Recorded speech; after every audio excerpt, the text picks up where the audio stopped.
Hello friend, आप सभी का स्वागत है वीरान आईएएस स्टडी सर्कल पर। आज की हमारी जो क्लासेस होने वाली है, जो भी हम जीएस का आंसर लिखते हैं या यूपीएससी सीएससी का जो मेंस एग्जाम होता है, रिटन एग्जाम होता है, उसमें जब हम आंसर राइटिंग करते हैं तो हमें आंसर राइटिंग कैसे करनी चाहिए, आंसर राइटिंग करने के लिए हमें कौन से टिप्स अपनाने चाहिए जिससे कि हमारा जो आंसर है वो बेहतर हो और हमें अच्छे से अच्छे नंबर जो है मिल सके, है ना। तो यही हम जो है आज की थोड़ी सी जानकारी ले लेंगे, हमें कौन से टिप्स अपनाने चाहिए। यहाँ पर मेरे पास जो है 26 टिप्स है।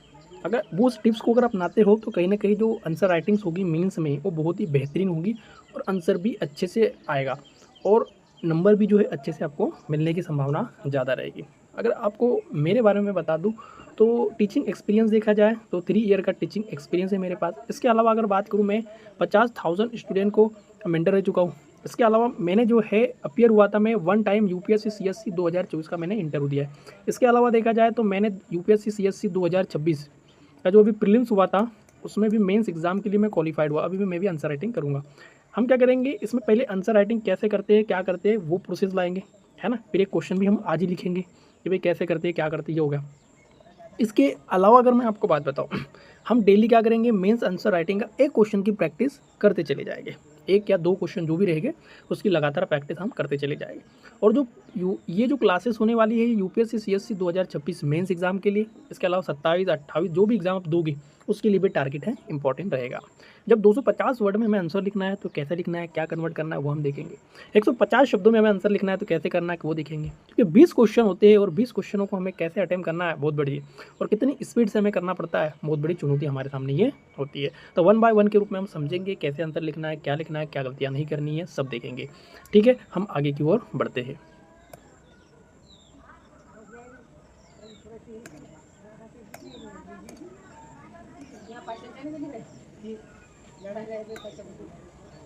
देखिए, सबसे पहले अगर मैं बात करता हूँ यहाँ पर कि मेन चीज़ हमारा जो टॉपिक्स होने वाला है उस टॉपिक्स का नाम पता होना चाहिए।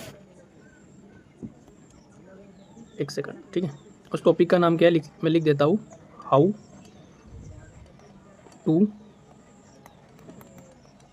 टू राइट बेस्ट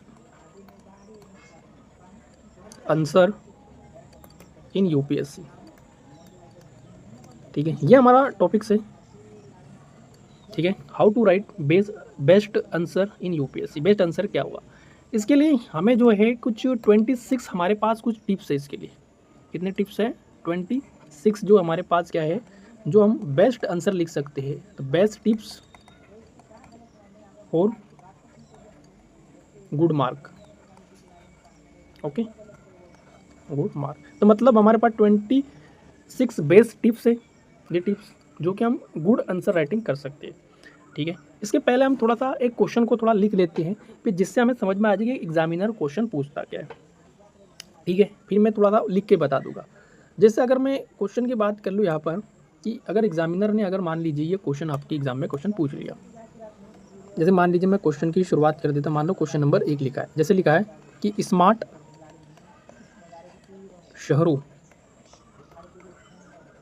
शहरों से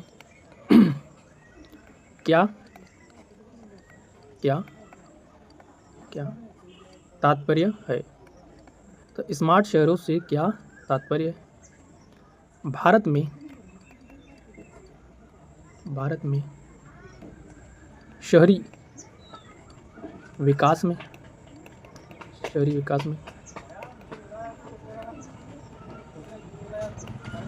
विकास में इनकी प्रासंगिकता का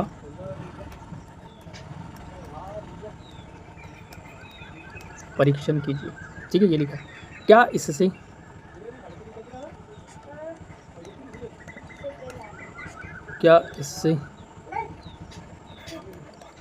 ग्रामीण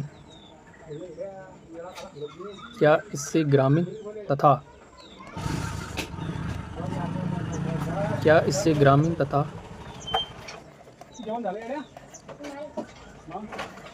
शहरी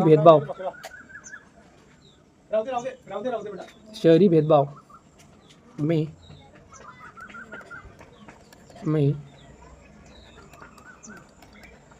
बढ़ोतरी होगी। बढ़ोतरी होगी। पूरा एवं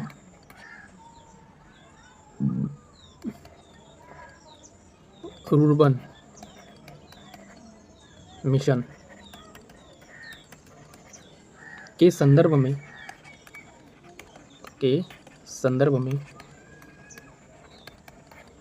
स्मार्ट गांव के लिए तर्क प्रस्तुत कीजिए। स्मार्ट गांवों के लिए तर्क प्रस्तुत कीजिए। ठीक है, ये क्वेश्चन दिया गया है, स्मार्ट गांवों के लिए तर्क प्रस्तुत कीजिए। ठीक है, अब देखो इस क्वेश्चन में हमें क्या करना है उसको देख लेते हैं। ठीक है, ये क्वेश्चन दिया है। अब इस क्वेश्चन को जब हम आंसर राइटिंग करेंगे या इस क्वेश्चन को जब हम आंसर करेंगे तो हमें कैसे आंसर करना है। पहली बात तो ऐसे प्रश्नों को हल करते समय हमें निम्न बातों को ध्यान में रख कर जो भी हमारा आंसर होगा उसको प्रभावी बनाया जा सकता है तथा अधिक से अधिक अंक जो हम अर्जित कर सकते हैं, ये हमें दिमाग लगाना है। तो पहले आपने को क्या करना है, ये जो प्रश्न दिया है तो भाई प्रश्नों को ध्यान से पढ़ना है, पूरा पढ़ लीजिए। क्या बोला है, प्रश्नों को ध्यान से पढ़कर उसकी डिमांड समझो। भाई क्या बोला है, स्मार्ट शहरों से क्या तात्पर्य। ठीक है, ये डिमांड है। फिर बोला है कि भारत में शहरी विकास में इनकी क्या प्रसिद्धता है, परीक्षण कीजिए। ये डिमांड बोली उसने, ये दूसरा पेरा है इसका आ गया। तीसरा बोला था शहरी भेदभाव में बढ़ोतरी होगी, शहरी भेदभाव में बढ़ोतरी होगी, तीसरा पेरा आ गया है ना, आया कि नहीं आया तीसरा पेरा। चौथा पेरा क्या है, पूरा एवं रूबर मिशन के संदर्भ में स्मार्ट गांव को के लिए तर्क प्रस्तुत कीजिए। मतलब ये आपको पेरा आ गया, समझ में आ गया ना। मतलब मेरे भाई यहाँ मैं क्लियरली बता दूँ, ये 4 पेरा में सबसे पहले तो हमको इंट्रो लिखना पड़ेगा, तो पता ही मैं आंसर में बता दूंगा। सबसे पहले हमको इंट्रो लिखना पड़ता है, इंट्रो के बाद हमको लिखनी पड़ती है उसकी मेन बॉडी, क्वेश्चन की मेन बॉडी, और नीचे लिखना पड़ता है हमें कंक्लूजन। क्या लिखना पड़ता है, कंक्लूजन। इंट्रो में थोड़ा सा लिख देंगे, जो भी हमारे को लिखना है वो लिख दिया, ओके। फिर उसके बाद यहाँ मेन बॉडी में करेंगे। मेन बॉडी में हमने क्या कर दिया, ये जो क्वेश्चन है स्मार्ट शहरों से आप क्या तात्पर्य, यहाँ से लेकर इसको 4 टुकड़ों में हम तोड़ेंगे। जैसे मैं एक सेक्शन में इसको तोड़ दूंगा, मेन बॉडी में लिखना है। फिर यहाँ से लेकर कि भाई भारत में शहरी विकास में इनकी परीक्षण कीजिए, तो यहाँ से लेके यहाँ तक इसका दूसरे पार्ट को हम तोड़ेंगे। समझ में आ गया। इससे ग्रामीण तथा शहरी भेदभाव में बढ़ोतरी होगी, इसका तीसरे पार्ट में इसको कन्वर्ट कर देंगे। फिर ये पूरा एवं रूरल मिशन के संदर्भ में स्मार्ट गांवों के लिए तर्क प्रस्तुत कीजिए, ये चौथे पेरा में हम इसको तोड़ देंगे। यानी ये 4 पेरा में जो है हमारा आंसर टूट जाएगा। ओके मेरे भाई, तो ये क्वेश्चन हमने समझ लिया। तो ये मेन बॉडी में आपको लिखना है और नीचे आपको कंक्लूजन में लिखना है, जो कि मैं आपको अभी बताने वाला हूँ कैसे आंसर आपको लिखना है। ठीक है, 1 बाय 1 के रूप में अगर हम समझेंगे तो हमें पता चलेगा, नहीं समझोगे तो कहीं से कहीं तक हमें पता नहीं चलने वाला है। ठीक है, तो ये तो मैंने बता दिया कि इंट्रो लिखना है, फिर मेन बॉडी में अलग अलग तोड़ना है, इसको तोड़ दिया हमने और उसमें आंसर आपको लिखना है। नीचे कंक्लूजन में बता दूंगा। अभी मैं पहले ये बता दूंगा, ये क्वेश्चन हमारा है, प्रश्नों को ध्यान से पढ़कर उसकी डिमांड को समझना। भाई डिमांड क्या क्या दी है क्वेश्चन में आपने देख ही लिया, इस क्वेश्चन में क्या क्या बोला है जो मैंने बोल दिया। प्रश्न को सब पार्ट में हल करना, एग्जाम्पल के लिए आपने देखा होगा यहाँ पर 4 पार्ट में हमने तोड़ा है। ये भी देखिए, इस प्रश्न में जैसे प्रस्तावना या जो इंट्रो होता है, मेन बॉडी था, निष्कर्ष या कंक्लूजन है ना। अब ये तो होगा ही, ये करना ही। मेन बॉडी में हमको 4 भागों में जो है इस क्वेश्चन को हमको एक्सप्लेन करेंगे, हर पार्ट को सब हेडिंग देना सही होगा। हेडिंग देना है, जैसे स्मार्ट शहरों से क्या तात्पर्य लिख दिया आपने, स्मार्ट शहर लिख दिया, फिर ऐसी हेडिंग बना दी। फिर भारत में शहरी विकास में इसकी बना, तो भारत में शहरी विकास लिख दिया, हेडिंग कर दी, ए वाली हेडिंग, बी वाली हेडिंग। फिर बोलेगा वो इससे ग्रामीण शहरी भेदभाव में बढ़ोतरी, तो लिख देंगे ग्रामीण तथा शहरी भेदभाव में बढ़ोतरी वाला तीसरा हेडिंग बना दिया। चौथा पूरा और रूरबन मिशन में स्मार्ट गांव के तर्क, तो वो चौथा। मतलब आपको क्या करना है, हर पार्ट को सब हेडिंग में देना है।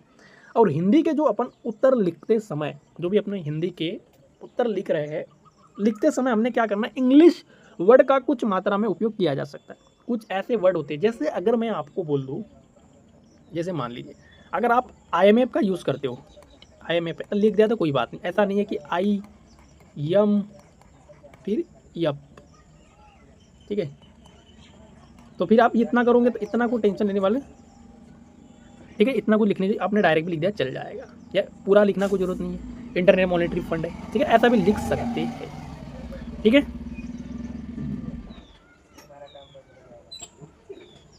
ठीक है, 1 बाय 1 के रूप में हमने समझ रहा है। इसके अलावा अगर मैं बात करता हूँ इस क्वेश्चन में, अगर हमारा उत्तर देखो अगर मान लीजिए अगर हमारा उत्तर क्वेश्चन की जो डिमांड होगी, क्वेश्चन की डिमांड को पूरा करने के लिए शब्द सीमा का उल्लंघन भी करता है, तो इससे लेकर बिल्कुल भी चिंता ना करें। चिंता क्यों नहीं करनी मैं बता देता हूँ। देखो, चिंता हमें नहीं करनी है। तो फिर क्या करना है, जैसे अगर मान लीजिए अगर वो बोलता है कि 250 वर्ड में आंसर लिखना है या 150 शब्दों में आंसर लिखना है, अगर मान लीजिए 250 की जगह आपने 200 300 वर्ड तक लिख दिया तो कोई दिक्कत नहीं है, और 250 की जगह आपने मान लेते 170 में लिख लिया, उससे भी कोई मतलब 20-30 जो वर्ड होते हैं आगे पीछे चलते रहते, उसमें भी कोई प्रॉब्लम होने वाले नहीं है। ये हो गया। अब निष्कर्ष जब हम लिखते हैं तो सामान्यतः सकारात्मक होनी चाहिए तथा विजनरी होनी चाहिए, और उत्तर में पॉइंट, जो उत्तर में हम क्या करना है, पॉइंट आधारित लेखन बेहतर होता है। पॉइंट आधारित लेखन बेहतर होगा, मतलब इसका मतलब क्या हुआ, कन बेहतर होगा। भाई बेहतर कैसे, उत्तर में पॉइंट आधारित लेखन बेहतर होगा। जैसे अगर मैं बात करूं ऐसे, जैसे मैंने लिख दिया पॉइंट वाइज 1 पहला पॉइंट, ये दूसरा, फिर मैंने तीसरा, ऐसा पॉइंट वाइज आप आंसर लिख सकते हो। उत्तर इस तरीके से लिखा होना चाहिए, इस तरीके से लिखा होना चाहिए कि जिससे उत्तर पुस्तिका जांचने वाला अध्यापक जो है वो पढ़ने व समझने में कम से कम कठिनाइयाँ समझे। तो ये भी हमें पता होना चाहिए। इसके अलावा था मैं किसी प्रश्न में कुछ भी ना आने पर होता क्या है कि हम कुछ भी नहीं आ रहा है तो भाई इस क्वेश्चन को हम कैसे सॉल्व करें, ये भी बहुत बड़ा रिस्क पॉइंट होता है। तो ना आने पर उसे पूरा छोड़ने के बजाय आसपास का कुछ लिख कर सॉल्व कर ले। मान ली कुछ भी आ गया क्वेश्चन और आपको जो भी आ रहा है उसके बारे में लिख दो, आसपास का नहीं आ रहा तो क्या करी क्या कर सकती है, ठीक है। उत्तर लेखन में कोशिश करें कि सरकार की जैसे योजनाएं होती है, भाई सरकार की क्या होती है, योजनाएं होती है। उत्तर लेखन जब हम कर रहे हैं ना तो उसमें अपने को क्या करना है, सरकार की योजनाएं होती है, योजनाएं। इसके अलावा देखो तो इसमें क्या करना है आपको, सरकार की योजनाएं होगी, ठीक है, सरकार की योजनाएं होगी। इसके अलावा यूनाइटेड नेशन के जो सस्टेनेबल डेवलपमेंट जो गोल है उसको शामिल करना, 17 गोल है, उसको लिख दो, कुछ भी काम आता है अलग अलग प्रकार के लिख दो। उत्तर लेखन में कुछ विशेष शब्द जैसे आज़ादी का अमृत महोत्सव, सबका साथ सबका विकास, है ना, ये भी है, विकसित भारत 1947, न्यू इंडिया आदि का उपयोग उत्तर को और प्रभावी बना देगा। तो आप इसका भी यूज़ कर सकते हो, बहुत ही इंपॉर्टेंट रखता है ये। इसके अलावा उत्तर लेखन के लिए अगर मैं बात करूँ मेन चीज़ देखिए, उत्तर लेखन के लिए अगर मैं बात करूँ, जब हम उत्तर लेखन कर रहे हैं तो उसमें जो क्या होता है कि जो बॉल पेन होता है, बॉल पेन की जगह आप जो है जो जेल पेन होता है उसका उपयोग कर सकते हो। भाई जेल पेन का उपयोग एग्जाम्पल के लिए अगर मैं बात करूँ तो जैसे आएगा पायलट, देखो पायलट V5, पायलट V7, ये पेन होते हैं, आपके उत्तर को लिखने में ज़्यादा आकर्षित करेगी। समझ में आ गया। तो भाई बॉल पेन होता है उसकी जगह आप जेल पेन का यूज़ कर सकते हैं, जिसमें पायलट V5 V7 का उपयोग कर।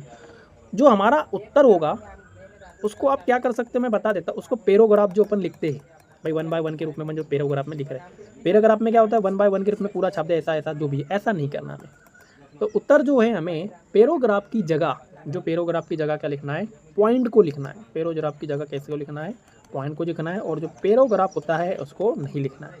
अब पॉइंट में लिखना है तो पॉइंट में लिखने के लिए हमें उसके अलावा लिखना ही लिखना है। इसके अलावा उसमें आप फ्लो चार्ट बना सकते हो, इसके अलावा आप मैप का इस्तेमाल कर सकते हो, तो ये करना पड़ेगा। उत्तर लेखन में समय सीमा का ध्यान रखना ज़रूरी होता है, क्योंकि किसी एक प्रश्न को अगर हम बेहतर करने के चक्कर में किसी प्रश्न का पूरा छूट जाना बहुत घातक हो जाएगा। मान लीजिए हम एक प्रश्न को बेहतर करने की तलाश में निकल पड़े हैं और पता चल रहा है कि दूसरा क्वेश्चन तो छूट ही गया, है ना, ऐसा नहीं करना, क्योंकि 20 क्वेश्चन होते हैं वो, तो बहुत बड़ा चैलेंज होता है।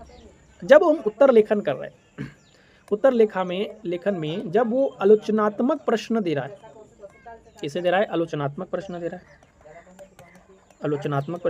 आलोचनात्मक प्रश्न में एक्सट्रीम यू रखने के बजाय आपको क्या करना है, मध्यम मार्ग का अनुपालन करना पड़ेगा। भाई इसका मतलब अर्थात सकारात्मक पॉइंट ज़्यादा लिखना है, सकारात्मक पॉइंट हमें ज़्यादा, नकारात्मक पॉइंट कम लिखना। अब जैसे एग्जाम आधार में किसी का मान लो जो हमारा हैंड होता है, हाथ होता है, उसका जो फिंगर होगा, ये हमारा फिंगर होता है, अगर वो मान लेते वो नहीं आता है, तो ये तो भाई नकारात्मक पॉइंट हुआ कि नहीं हुआ। तो हमें जो नकारात्मक पॉइंट की जगह यहाँ पर सुझाव देना है उस आंसर में, कि लिख देना है कि सुझाव। तो इसके अलावा आधार के लिए आंखों से जो आइरिस कर सकती है भाई ये हमको क्या करना है, सुझाव देना है। हमें मध्यम मार्ग का अनुपालन करना है, ये नहीं कि हम कुछ भी बोल दें और हो जाएगा, ये काम नहीं हो सकता।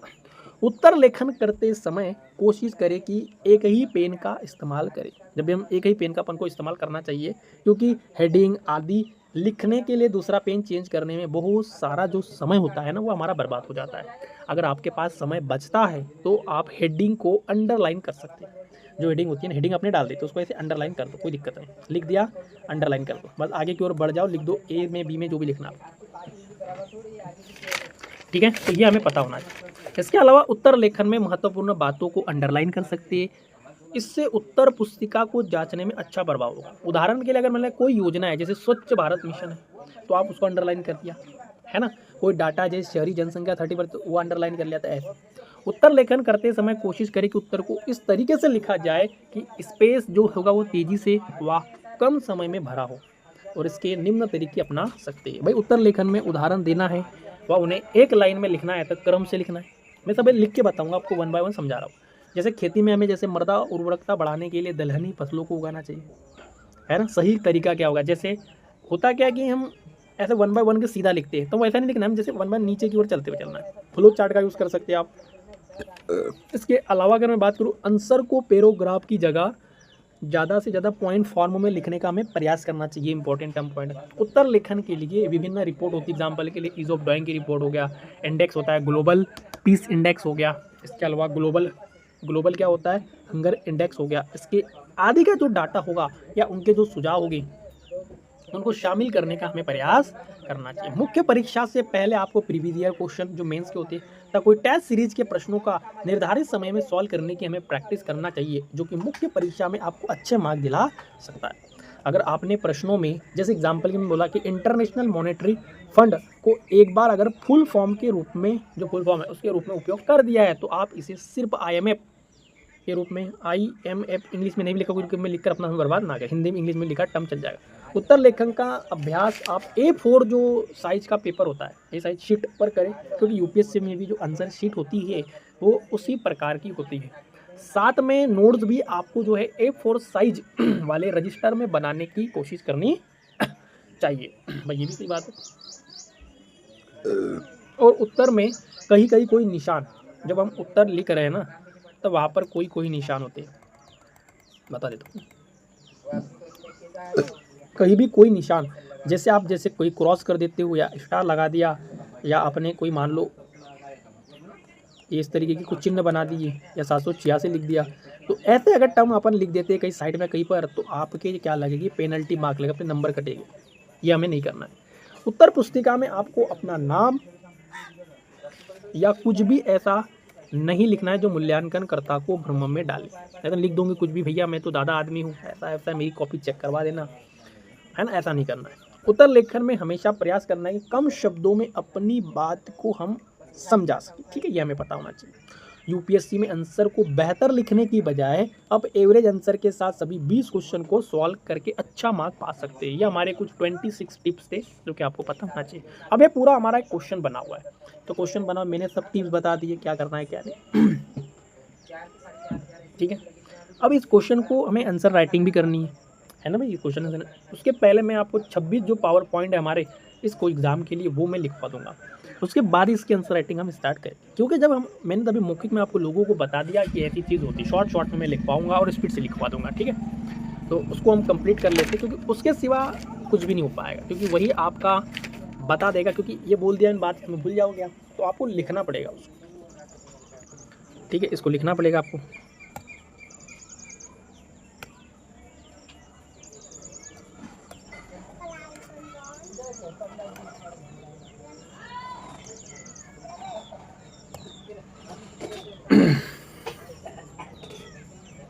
देखो यहाँ पर 26 जो है, यहाँ पर टिप्स बता देता हूँ मैं आंसर राइटिंग। तो सबसे पहले टिप्स आपको लिखना है कि जो प्रश्न होगा, लिख लीजिए पहला प्रश्न को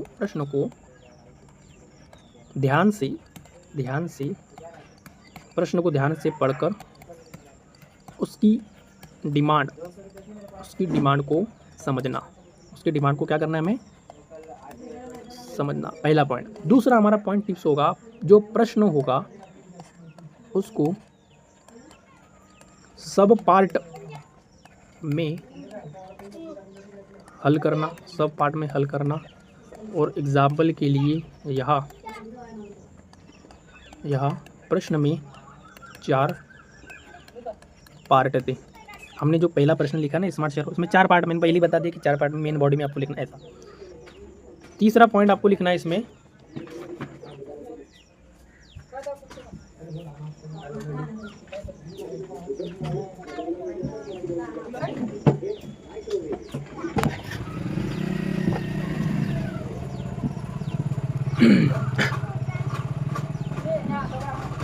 देखो इस प्रश्न में जैसे कि इंट्रो को क्या बोलते हैं हम, प्रस्तावना है ना। इसके अलावा हम लिखेंगे मेन बॉडी। भाई 1 सेकंड, क्या होता है मेन बॉडी, जो क्वेश्चन होता है उसकी क्या होती है मेन बॉडी। इसके अलावा निष्कर्ष को बोलते हैं हम कंक्लूजन, ये होते होगा। अब जो मेन बॉडी होती है, ठीक है, मेन बॉडी में हमारा जो क्वेश्चन था पहले वाला, आपने देखा था उसको 4 पार्ट में हमने कवर किया था। तो यहाँ पर कितने थे, 4 पार्ट। मतलब ये जो हमने क्वेश्चन लिखा ना अभी, इस क्वेश्चन में है जैसा, इस क्वेश्चन में है जैसा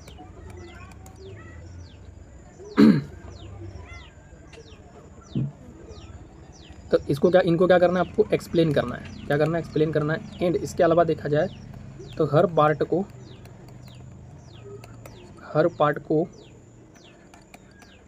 सब हेडिंग, क्या करना है, हर पार्ट को सब हेडिंग देना सही रहता है। समझ में आएगा, तो हर पार्ट को सब हेडिंग देना सही रहता है। तो ये हमारे 3 टिप्स होगा, ये आपको लिखना है। अगर लिखोगे तभी आएगा, ऐसे भूल जाओगे। आपको अगर आंसर राइटिंग बेस्ट करनी है तो करना पड़ेगा। तो फ्री में क्लासेस, कोई यहाँ पर कोई पेड कोर्स नहीं है, ठीक है। चौथा लिख सकते हैं अपन पॉइंट इसका, हिंदी के उत्तर लिखते समय देखो,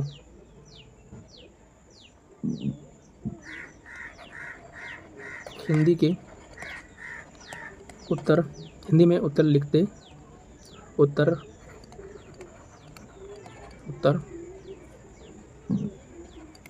लिखते समय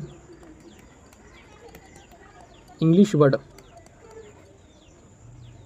वर्ड्स का कुछ मात्रा में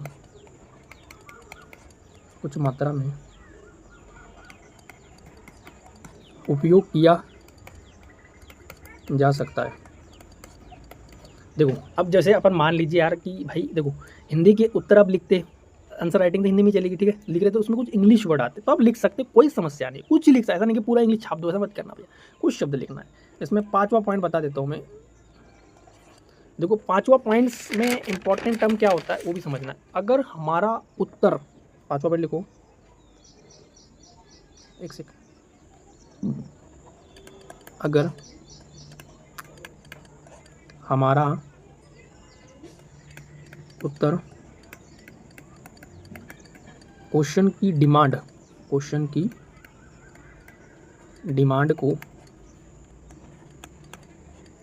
को पूरा करने के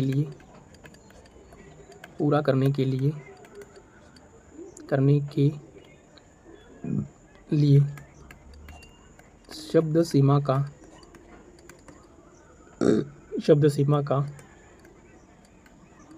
उल्लंघन करता है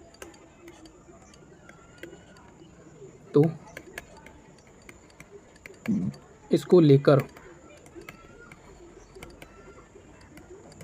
बिल्कुल भी चिंता ना करें। जैसे उल्लंघन कैसे, अगर मान लीजिए आपको बोला है 250 शब्दों में आंसर लिखना है, हो सकता है आपसे 300 शब्दों में लिखा गया, तो कोई दिक्कत नहीं, चल जाएगा, ठीक है। अगर मान लो 150 शब्दों में बोला है और आपसे 170 में लिख दिया तो कोई बात नहीं, चल जाएगा। समझ में आ गया। तो ये टिप्स है जो कि ऐसा नहीं है कि कोई भी बता देगा और सब, क्योंकि जिसने आंसर राइटिंग की है या जिसको पता है कि किस टाइप से क्वेश्चन को फ्रेम करना पड़ता है, क्योंकि इतना सारा सिलेबस होता है जो कभी कंप्लीट नहीं होता, कभी नहीं होता है और याद भी नहीं होता है। तो हमें ये कुछ चीज़ें सीखनी पड़ती है आंसर राइटिंग के लिए, जो क्वेश्चन को हमें सही दिशा में लेके जाएगा, है ना। क्योंकि भाई सिलेबस ही उसका मेंस का और बहुत ही विविध हो जाता होता है और पूरा कंप्लीट करना बहुत बड़ी चिंता का विषय होता है। तो हमें कुछ ये टेक्निक भी अपनानी पड़ती है कि आंसर राइटिंग कैसे करें, क्योंकि ये सीख जाते हो तो कहीं ना कहीं हमें जो भी हमें आ रहा है उसके हिसाब से क्वेश्चन को हम पकड़ सकते हैं और आंसर राइटिंग कर सकते हैं। ठीक है, ये 5 हो गया। उसके बाद अगर मैं बात करूँ छठवां पॉइंट लिख देता हूँ मैं। देखो छठवां पॉइंट क्या होगा कि जो निष्कर्ष होगा, ये जो निष्कर्ष होता है यानी जो कंक्लूजन होगा वो क्या होनी चाहिए, सामान्यतः कैसे होना चाहिए, सकारात्मक तथा विजनरी। कैसे होनी चाहिए, सकारात्मक तथा विजनरी होनी चाहिए। अब इसमें 7वां पॉइंट लिख देता हूँ। इसमें लिखना है उत्तर में पॉइंट पर आधारित लेखन बेहतर रहता है। तो क्या होता है, उत्तर में पॉइंट पर आधारित लेखन जो होता है वो बेहतर होता है। अब जैसे हम कैसे कर सकते हैं बताता हूँ। जैसे अगर आपको लिखना है, जैसे लिख सकते हो, ये पॉइंट 1 में लिख दिया हमने, पॉइंट 2 में, पॉइंट 3 में, इस टाइप से हमें लिख सकते हो। तो उत्तर में पॉइंट पर आधारित लेखन कैसा होता है, बेहतर होता है, बेस्ट होता है, इस टाइप से आपको लिखना पड़ता है। इसके अलावा 8वां पॉइंट भी अब मैं नोट करवा देता हूँ। उत्तर इस तरीके से लिखा होना चाहिए, उत्तर इस तरीके से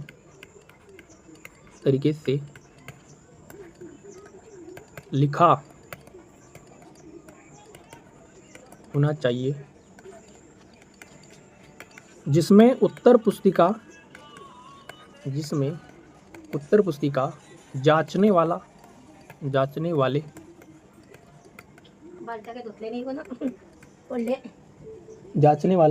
अध्यापक को पढ़ने व समझने में कम से कम कठिनाई आए। मेन चीज़ यही तो है, जब उत्तर इस तरीके से लिखा होना चाहिए कि जिसमें उत्तर पुस्तिका जो जांचने वाला अध्यापक होगा उसको पढ़ने में और समझने में कम से कठिनाई। तो इस तरीके से आंसर लिखा जा रहा है कि जो मास्टर है उसको समझ में नहीं आ रहा है कि भैया लड़के ने लिखा तो लिखा क्या है, लड़की ने लिखा तो लिखा क्या है ना। आंसर राइटिंग एक तरीका है और इस तरीके से लिखना चाहिए। राइटिंग भी हमारी अच्छी होनी चाहिए, नहीं ऐसी राइटिंग लिख रहे हैं जो बिल्कुल ही गंदी राइटिंग है, तो ऐसा नहीं करना। प्रैक्टिस से ही आपकी राइटिंग बेस्ट होगी और बेहतर लगेगी जांचने वाले को भी, और आंसर भी अच्छा होना चाहिए। 8 पॉइंट हो गया हमारे। 9वां पॉइंट मैं बता देता हूँ। 9वां पॉइंट है कि किसी प्रश्न में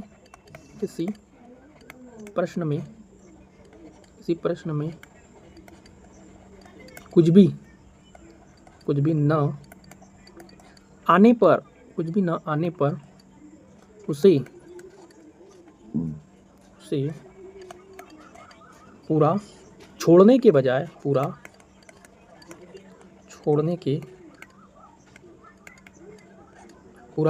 के आसपास का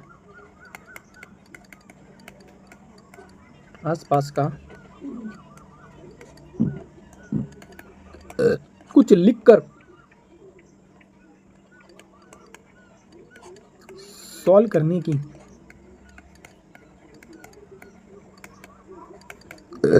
कोशिश करनी चाहिए। समझ में आ गया।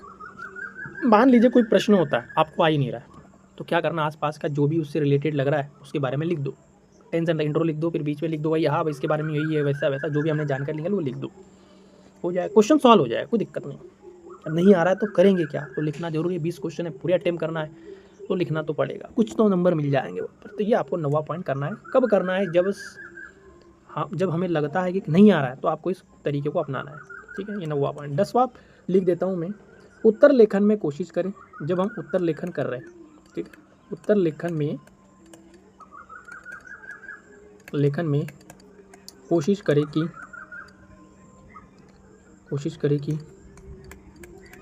सरकार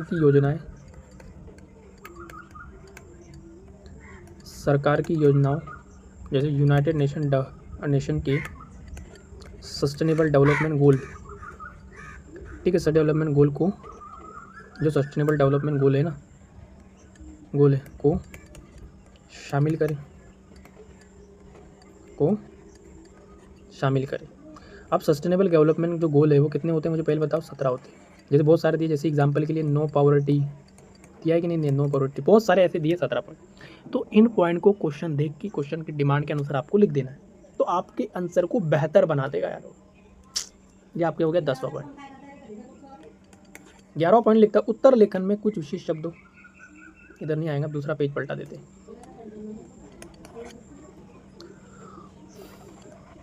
उत्तर लेखन में कुछ विशेष शब्दों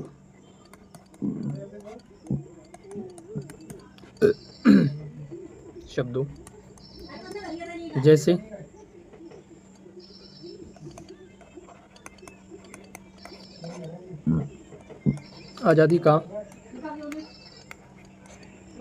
आज़ादी का अमृत महोत्सव है ना, इसके अलावा सबका साथ सबका विकास, सबका साथ सबका विकास और सबका विश्वास, सबका विश्वास। विकसित भारत, इसके अलावा लिख सकते हो उसमें विकसित भारत रेड 1947।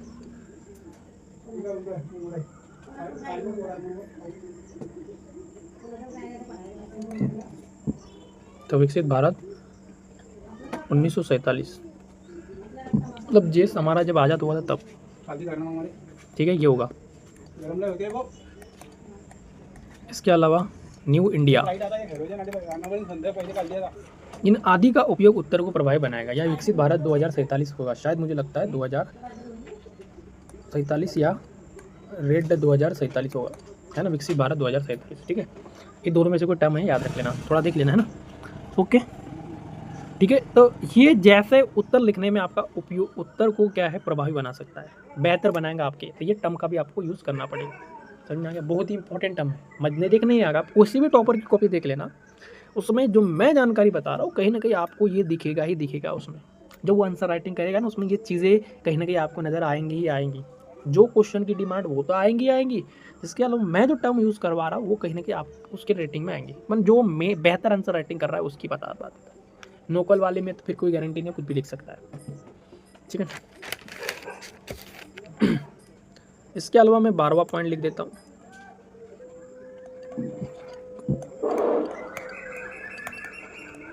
उत्तर लेखन के लिए,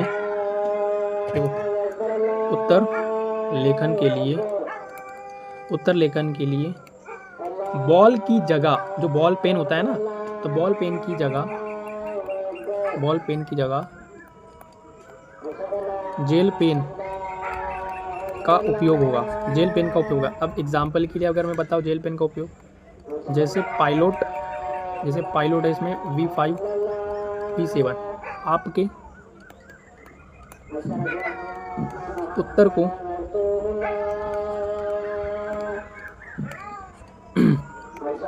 दिखने में ज़्यादा आकर्षित बनाता है।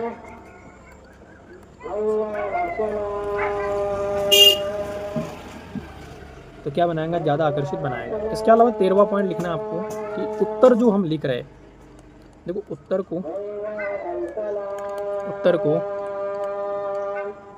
एक मिनट, उत्तर को पैराग्राफ में लिखने की जगह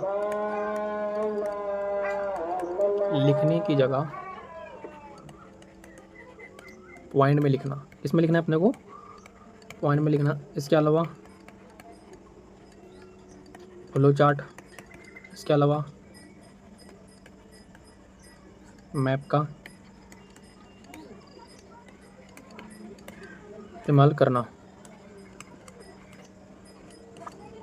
क्या रहता है,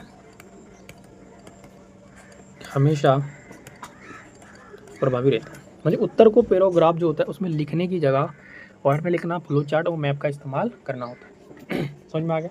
तो ये हो जाते हैं 13 पॉइंट।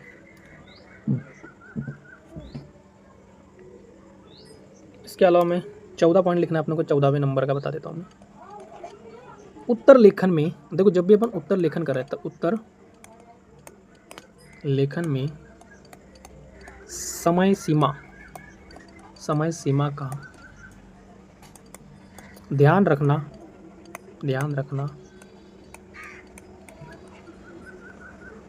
रखना जरूरी है, क्योंकि किसी एक प्रश्न को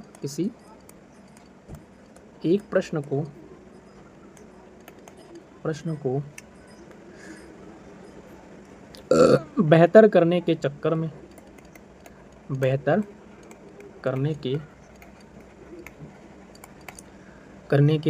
में किसी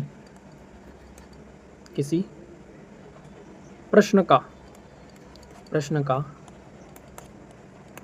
पूरा छूट जाना बहुत खतरनाक या घातक होगा, या मैं घातक ही बोलूँ तो अच्छा रहेगा, बहुत घातक होगा। भाई मान लीजिए उत्तर लेकर समय सीमा का आपको ध्यान रखना है। एक प्रश्न आप बेहतर लिखने के चक्कर में मेरा आंसर इतना बेहतर होगा, टेंशन भैया 20 क्वेश्चन है, 20 क्वेश्चनों को भी अटेम्प्ट करना है, 150 शब्दों के और 250 के, इसके 10, तो उनको ध्यान में रखना है। नहीं तो इनके चक्कर में वो भी गया, ये भी गया। समझ में आ गया। एक के चक्कर में इतने सारे लोगों के अपन ये नहीं करवा सकते, है ना। आंसर पूरे को लिखना है। अगला पॉइंट आपको लिखना है 15वें नंबर का पॉइंट लिख दीजिए। पॉइंट उत्तर लेखन करते समय 15वें उत्तर लेखन में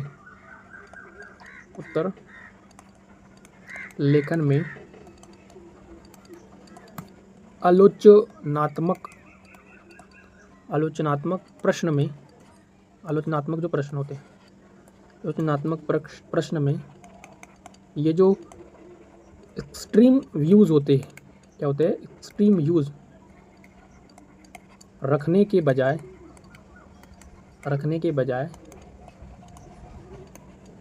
मध्यम मार्ग का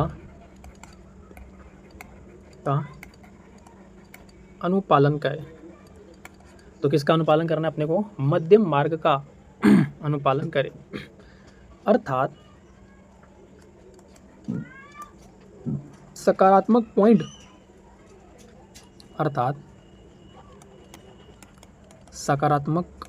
जो पॉइंट होंगे उसको ज़्यादा लिखना है, और जो नकारात्मक पॉइंट होंगे, नकारात्मक पॉइंट, इनको क्या करना है, इनको सुझाव के साथ लिखिए। क्या करना है आपको, सुझाव के साथ लिखिए। भाई सुझाव के साथ लिखिए, कैसे बता दूँ, अच्छा वो बता देते।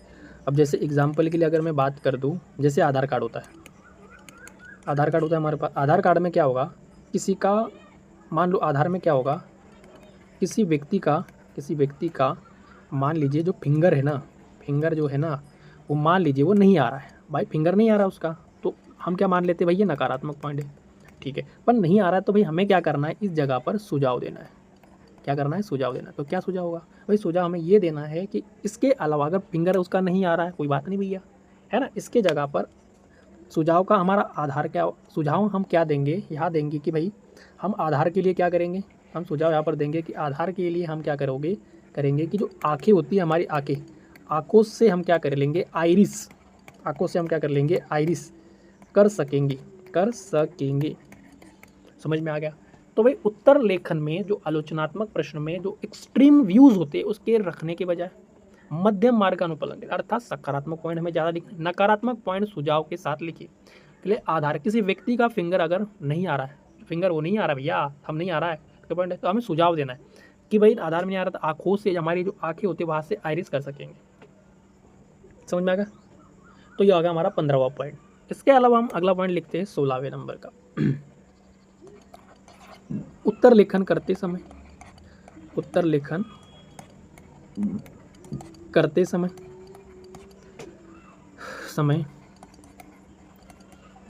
समय कोशिश करे कि एक ही पेन का इस्तेमाल करे क्योंकि हेडिंग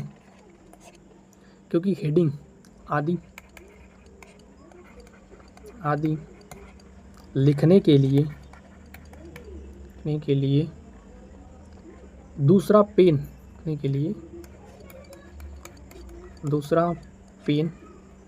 चेंज करने में बहुत सारा समय जो टाइम है वो क्या हो जाएगा, बर्बाद हो जाता है। अगर आपके पास समय बचता है तो आप हेडिंग को अंडरलाइन कर सकते हैं। भाई जो भी हेडिंग अंडरलाइन कर सकते हैं। उत्तर लेखन करते समय कोशिश करें कि एक ही पेन का इस्तेमाल करें क्योंकि हेडिंग आदि लिखने के लिए दूसरा पेन चेंज करने में बहुत सारा हमारा क्या होगा, टाइम बर्बाद हो जाए। अगर आपके पास समय बचता है तो आप हेडिंग को अंडरलाइन कर सकते हैं। समझ में आ गया। ये इंपॉर्टेंट मैंने कुछ 16 पॉइंट बताए। अभी हमारे कुछ थोड़े से पॉइंट बाकी है जो कि आपकी जो पूरी डिमांड है उसको कंप्लीट कर लेंगे। ठीक है, हमारा 17वां पॉइंट लिख लीजिए। 17वां पॉइंट है कि उत्तर में महत्वपूर्ण बातों को अंडरलाइन करें। देखो, उत्तर में महत्वपूर्ण बातों को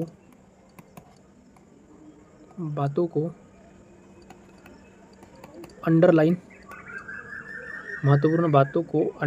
करें।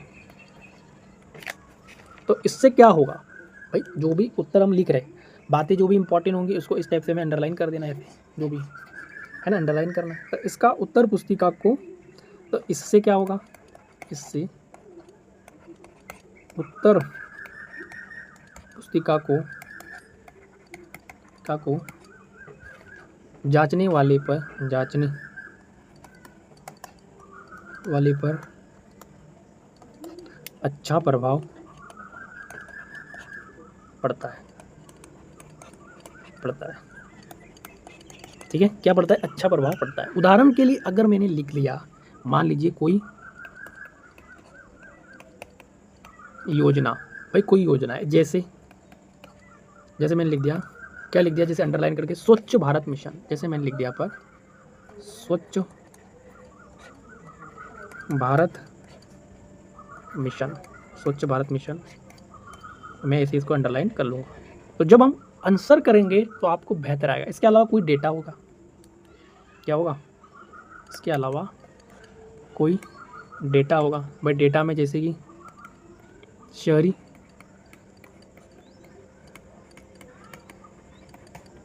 शहरी जनसंख्या 30%,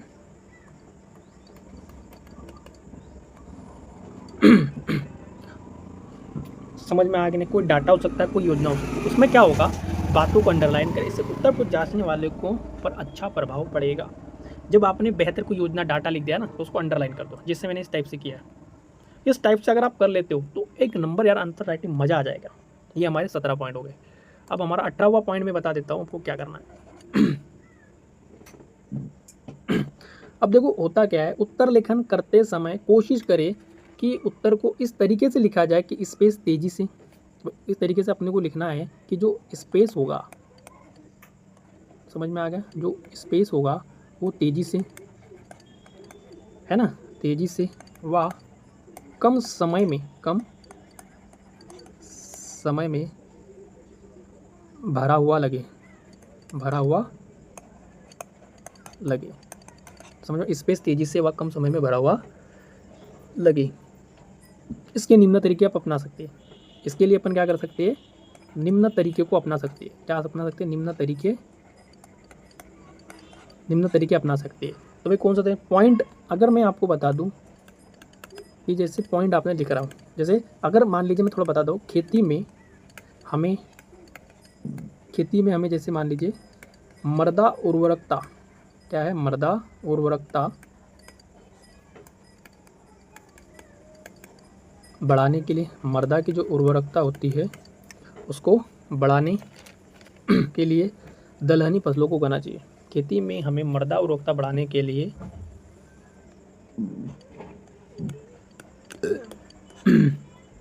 दलहनी फसलों को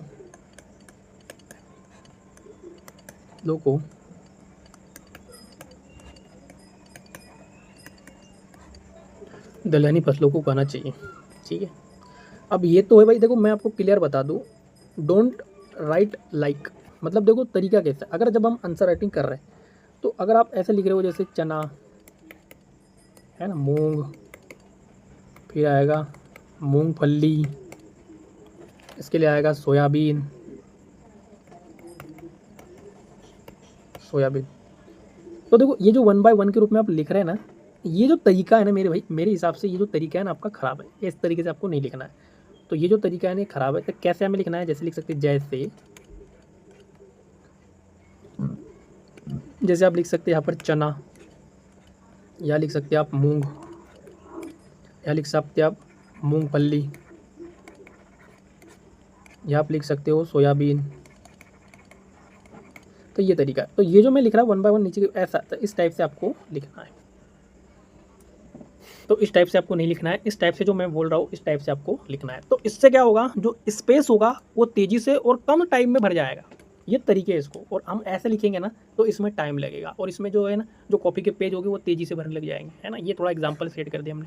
तो ये थोड़ा 18 पॉइंट हमारे ये हो गए, जो कि टेक्निक है ये हमारे पास।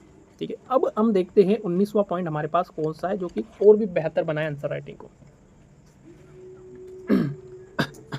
19वां पॉइंट नहीं है, इसी में हम मैं 3 तरीके बता रहा हूँ जो कि इंपॉर्टेंट है। इसमें हमने एक तरीका हमारा पहला वाला तो उत्तर फॉर्मेट में कैसे करते वो हो गया। 2 नंबर का उसी में तरीका है। तरीके कैसे भाई, जैसे कि क्या बोला है, हमें स्पेस और कम समय में टाइम करना कैसे कर सकते हैं। जैसे अपन फ्लो चार्ट बना सकते हो। क्या बना सकते हैं आप, फ्लो चार्ट का आप यूज़ कर सकते हो। जैसे अगर मान लीजिए कोई चीज़ें ए है, ए के बाद बी होगा, बी के बाद सी होगा, सी के बाद डी होगा, डी के बाद ई होगा, और ई के बाद एफ होगा। तो आप ऐसे फ्लो चार्ट बना सकते हैं, ए के बाद बी, बी के बाद सी, डी, ई, एफ, ऐसे बना सकते हैं। इसके अलावा अगर मैं बात करूँ तो और क्या हो सकता है। इसके अलावा देखो ये ए है, ए के बाद यहाँ पर बी होगा, बी के बाद यहाँ सी हो जाएगा, और सी के बाद यहाँ पर डी हो जाएगा, और यहाँ पर ई हो जाएगा, ई के बाद एफ हो जाएगा, ये जी हो जाएगा, जी के बाद यहाँ पर एच हो जाएगा। ऐसे अपन फ्लो चार्ट बना सकते हैं। मान लीजिए अपन ने कोई इंपॉर्टेंट चीज़ टर्म लिख दिया, फिर उसको क्या बोलते हैं, फिर उसके थोड़े छोटे पार्ट में डिवाइड कर दिया, ऐसे कर सकते हैं। फ्लो चार्ट भी आप बना सकते हो। इसके अलावा आप ऐसा यहाँ पर मेन चार्ट बना दिया, फिर उसके बारे में बताइए विशेषता है, ये इसकी विशेषता है, ऐसे आप बना सकते हो। ठीक है, जैसे मैंने ए नाम दिया, इसको बी दिया, इसका सी दिया, डी दिया, ऐसे जो भी ऐसे बना सकते हैं फ्लो चार्ट। इसके अलावा सर्कल बना दो, फिर आप बता दो भाई ये इसका, ऐसा कुछ भी आप फ्लो चार्ट में ऐसे बना सकते हो या बता सकते हो। मेन पॉइंट लिख दिया कि इस स्वच्छ भारत मिशन की विशेषता क्या है, तो फिर ये लिख दिया, बी लिख दिया, हाँ भाई ये जो भी आप आंसर की डिमांड है उसके हिसाब से लिख सकते हो। समझ में आएगा, फ्लो चार्ट को भी हमने समझ में आ गया। ये दूसरा तरीका है, स्पेस तेज़ी से भरना है ना, कम समय में उसको भरना है, और स्पेस को तेज़ी से और कम समय में भरना है। और तीसरा तरीका इसकी जुगाड़ टेक्नोलॉजी में मैं बता दूँ, तीसरा तरीका क्या होगा। तीसरा तरीका होता है कि आंसर को पैराग्राफ की जगह ज़्यादा से ज़्यादा पॉइंट फॉर्म में लिखने का प्रयास करें। देखो जब हम आंसर लिख रहे हैं तो आंसर को आपको क्या करना है, ये जो पैराग्राफ होता है, पैराग्राफ की जगह पर, इसकी जगह पर आपको क्या में लिखना है, आंसर पॉइंट फॉर्म में लिखना है। किसमें लिखना है, पॉइंट फॉर्म में आपको आंसर लिखना है। तो आंसर पैराग्राफ में लिखने की जगह पर लिखना है, पॉइंट फॉर्म में लिखना है। ये हमारे 3 तरीके तो ये हो गए। अब मैं 19वां तरीका लिख देता हूँ जो कि ज़्यादा इंपॉर्टेंट। ठीक है, तो 19वें तरीकों की ओर हम आ जाते हैं। इसमें लिखना है उत्तर लेखन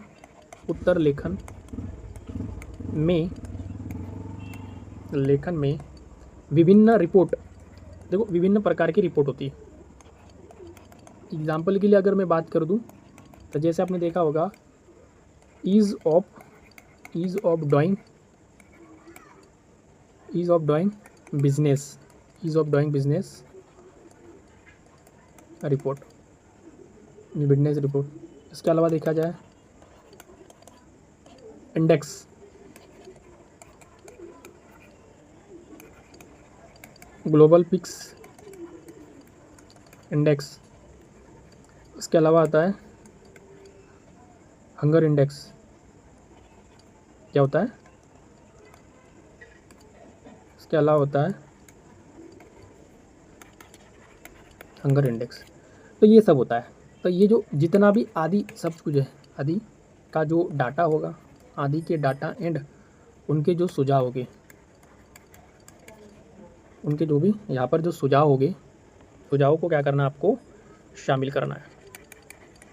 क्या करना है? शामिल करने का जरूरी प्रयत्न करना है। तो ये सब चीज़ें आपको लिखना है ना। उत्तर विभिन्न प्रकार की रिपोर्ट होती है, ease of doing business report हो गया, बहुत सारी रिपोर्टें होती है जो आती है ना। इसके अलावा इंडेक्स होते हैं, global peace index, hunger index, बहुत सारे इंडेक्स आपने देखे होंगे, होता है ना। तो आप क्वेश्चन की डिमांड के अनुसार लिख सकते हैं। ये हो गया हमारा 19वां पॉइंट। तो 20वां पॉइंट भी आप लिख सकते हो यहाँ पर। मुख्य परीक्षा से पहले, जब भी हम मुख्य परीक्षा लिख रहे हैं ना, तो देखो ये जो मुख्य परीक्षा होती है, मुख्य परीक्षा से पहले प्रीवियस ईयर क्वेश्चन किसके? मेंस एग्जाम के। इसके अलावा एंड कोई टेस्ट सीरीज, बहुत सारी टेस्ट सीरीज आती है मार्केट में, है ना। कोई टेस्ट सीरीज के प्रश्नों को निर्धारित समय में सॉल्व करने की प्रैक्टिस ही आपको क्या कर देगी, जो हमारी जो मुख्य परीक्षा होती है, मुख्य परीक्षा में आपको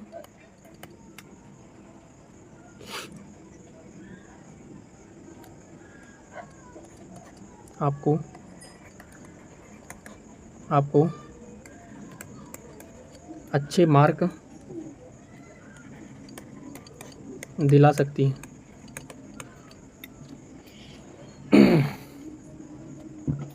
समझ में आ गया? तो जब देखो भाई, मुख्य परीक्षा से पहले अपने को क्या करना, प्रीवियस ईयर के क्वेश्चन या जो भी कोई टेस्ट सीरीज होती है, उन प्रश्नों को निर्धारित जो टाइमलाइन होता है हमारा, उसमें सॉल्व करना पड़ता है, प्रैक्टिस करनी पड़ती है। तो मुख्य परीक्षा में आपके अच्छे मार्क बढ़ जाते हैं। तो मैं भी वही काम कर रहा हूँ डेली, ठीक है। इसके अलावा देखो 21 में देखते क्वेश्चन क्या बोलता है। अगर अपने प्रश्न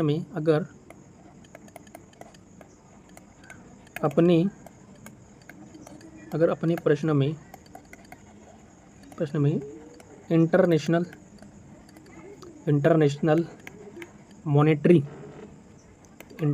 मॉनेटरी फंड को एक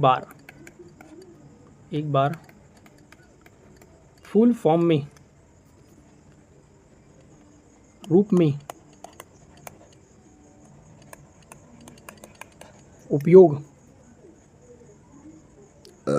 कर लिया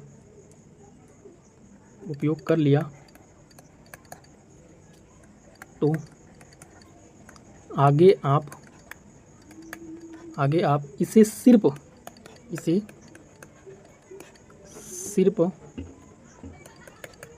IMF लिखकर अपना जो समय है वो बचा सकते हैं। समझ में आ गया?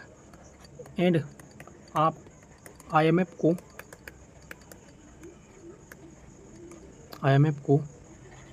आई यम और यप, ठीक है, इस रूप में लिखकर जो समय होता है हमारा, उसको बर्बाद ना करें। समय बर्बाद नहीं करना है हमें। समझ में आ गया? जब भाई इंटर मॉनेटरी फंड को एक बार आपने फुल रूप में लिख लिया, तो आप सिर्फ IMF लिख सकते हो। आप IMF को IEM इंग्लिश वाला भी लिख चलता है फुल फॉर्म में, हिंदी वाला नहीं भी लिखा चल जाएगा। समय टाइम पास नहीं करना। ये हमारा 21वां, ये बता रहा हूँ मैं, कुछ भी फुल फॉर्म हो सकता है। जैसे वर्ल्ड बैंक का हुआ, तो वर्ल्ड बैंक के लिए आप क्या लिख सकते हो? WB लिख दो। आप बार बार यूज़ कर चुके हो चीज़ को, तो ऐसे है ना। बहुत सारी ऐसी चीज़ें होती है जो आपको पता है। यूनाइटेड नेशन लिख सकते हो तो UN लिख दो, ऐसा, ठीक है। समय बर्बाद बता सकते हो। इसके अलावा देखा जाए, ये 22वां पॉइंट है हमारा, इसको लिख लीजिए आप। देखो, उत्तर लेखन का अभ्यास, उत्तर लेखन का अभ्यास A4 शीट पर करें। किस पर करना है हमें? A4 जो शीट होती है ना, उस पर हमें करना। क्योंकि UPSC में भी, क्योंकि एक्चुअली में क्या होता है, क्योंकि यूपीएससी में भी ये जो आंसर शीट होती है, ये जो आंसर शीट होती है, आंसर शीट उसी प्रकार की होती है। साथ में नोट्स भी A4 साइज वाले रजिस्टर में बनाने की कोशिश करें, ठीक है। यह अगर हमारा हो गया 22वां पॉइंट। 23वां पॉइंट इंपॉर्टेंट में लिख देता, क्या बोला मैंने कि उत्तर लेखन का जब अभ्यास करें तो A4 सीट होता है उस पर, क्योंकि ऊपर में आंसर शीट भी उसी पे होती है, तो साथ में आप नोट्स भी A4 जो साइज वाले रजिस्टर में ही बनाए। 23वां पॉइंट लिखना है, उत्तर में कहीं भी कोई निशान, देखो उत्तर में कहीं भी कोई निशान जैसे क्रॉस, ये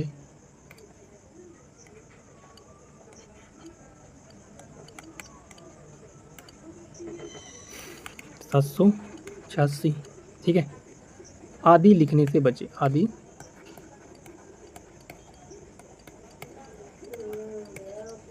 लिखने से बचे। ये आपको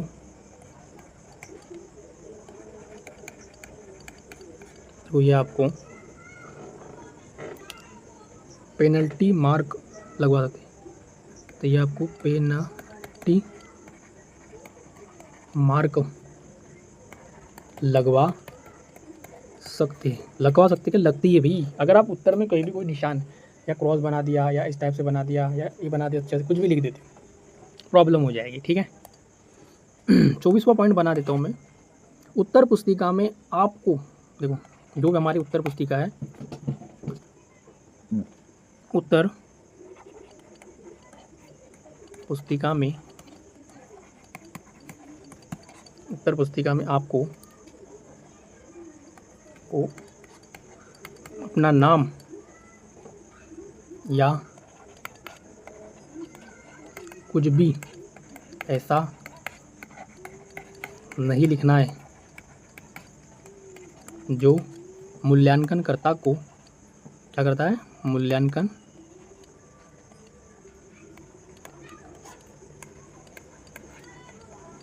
कर्ता को भ्रम में डाले। तो मूल्यांकन करता है उसको क्या डाले, भ्रम में डाले, ठीक है। इसके अलावा देखो, उत्तर लेखन में हमेशा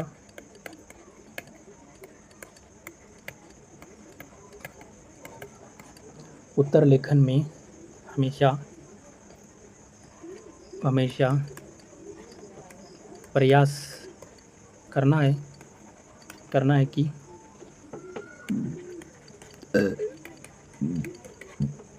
कम शब्दों में अपनी बात को हम समझा सकें। उत्तर लेखन में हमेशा प्रयास करना है कि कम शब्दों में अपनी बात को हम समझा सकें, ठीक है। ये हो गया हमारे 25वां पॉइंट।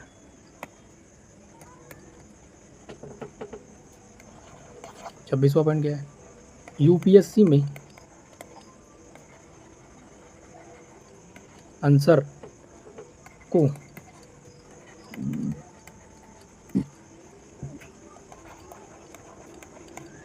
बेहतर लिखने की बजाय आप एवरेज आंसर के साथ